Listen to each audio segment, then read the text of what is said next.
Évangile de Jésus-Christ selon saint Marc.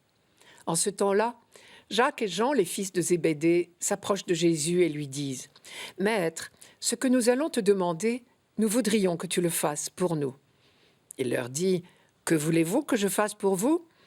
Ils lui répondirent « Donne-nous de siéger l'un à ta droite et l'autre à ta gauche dans ta gloire. » Jésus leur dit « Vous ne savez pas ce que vous demandez.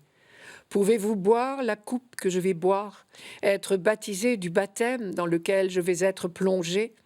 Ils lui dirent « Nous le pouvons. » Jésus leur dit « La coupe que je vais boire, vous la boirez, et vous serez baptisés du baptême dans lequel je vais être plongé. Quant à siéger à ma droite ou à ma gauche, ce n'est pas à moi de l'accorder. Il y a ceux pour qui cela est préparé. » Les 10 autres qui avaient entendu se mirent à s'indigner contre Jacques et Jean. Jésus les appela et leur dit « Vous le savez, ceux que l'on regarde comme chefs des nations les commandent en maîtres. Les grands leur font sentir leur pouvoir. Parmi vous, il ne doit pas en être ainsi. Celui qui veut devenir grand parmi vous sera votre serviteur.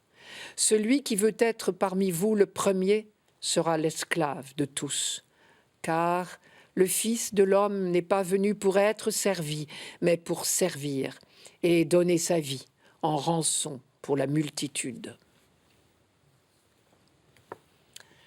Je commence par ces derniers mots, rançon pour la multitude. Ils ont malheureusement complètement changé de sens depuis le temps du Christ et nous risquons donc de les entendre de travers. Aujourd'hui, quand nous entendons le mot rançon, c'est dans le contexte d'une prise d'otage. Il s'agit de payer la somme exigée par les ravisseurs, seul moyen d'obtenir la libération du prisonnier. Le mot rançon désigne le montant de la somme à verser.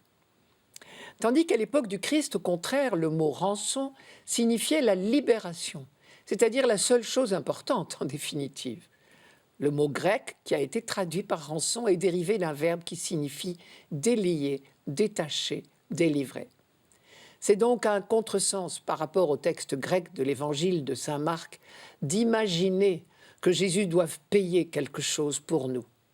Ce contresens défigure complètement l'image de Dieu. D'autre part, nous savons bien que tous les prophètes ont lutté de toute leur force contre l'horrible pratique des sacrifices humains, dont ils disaient que c'est une abomination. Donc quand les disciples ont entendu Jésus leur dire « Je dois donner ma vie en rançon pour la multitude », il ne leur est pas venu à l'idée une minute que Dieu pouvait exiger l'exécution de son Fils. Ils savaient depuis longtemps que Dieu ne veut pas de sacrifice humain. En revanche, ils attendaient une libération. De l'occupant romain d'abord, c'est certain. Et le malentendu a duré longtemps pour quelques-uns d'entre eux, probablement. Plus profondément, ils étaient des croyants et donc ils attendaient aussi la libération définitive de l'humanité, de tout le mal qui la ronge, le mal d'ordre physique, moral, spirituel. Et ils entendaient Jésus leur dire « Je dois consacrer ma vie à cette œuvre divine de libération de l'humanité. » Mais Jésus leur dit aussi que cette œuvre de libération de l'humanité passe par la conversion du cœur de l'homme. Et cela va lui coûter la vie, il le sait. Il vient pour la 3e fois de leur annoncer sa passion, sa mort et sa résurrection. Annonce qui ne fait que confirmer leur crainte. Marc note un peu plus haut qu'ils sont sur la route qui monte à Jérusalem et que Jésus marche en avant du groupe. Eux suivent sans empressement parce qu'ils ont peur, et à juste titre, de ce qui les attend à Jérusalem. Du groupe, 2 hommes se détachent, peut-être les plus courageux ou les plus clairvoyants, Jacques et Jean, les fils de Zébédée, ceux que Jésus a surnommés les fils du tonnerre.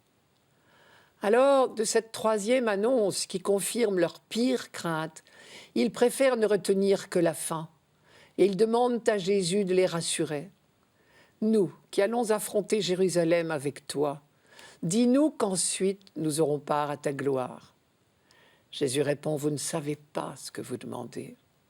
Pouvez-vous boire à la coupe que je vais boire? Recevoir le baptême dans lequel je vais être plongé ?»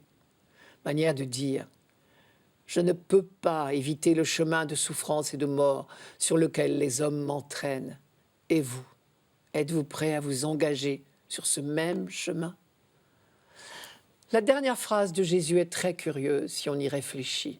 Le Fils de l'homme n'est pas venu pour être servi. Mais justement, le Fils de l'homme, d'après le prophète Daniel, au chapitre 7, était celui qui devait être sacré roi de toute l'humanité. Curieux portrait de roi, qu'un roi à genoux devant l'humanité, au lieu d'être assis sur un trône au-dessus des autres. Clairement, ici, Jésus se présente non comme un roi triomphant, mais comme le serviteur d'Isaïe, dont nous lisions le portrait en première lecture. Le Fils de l'homme n'est pas venu pour être servi, mais pour servir et donner sa vie.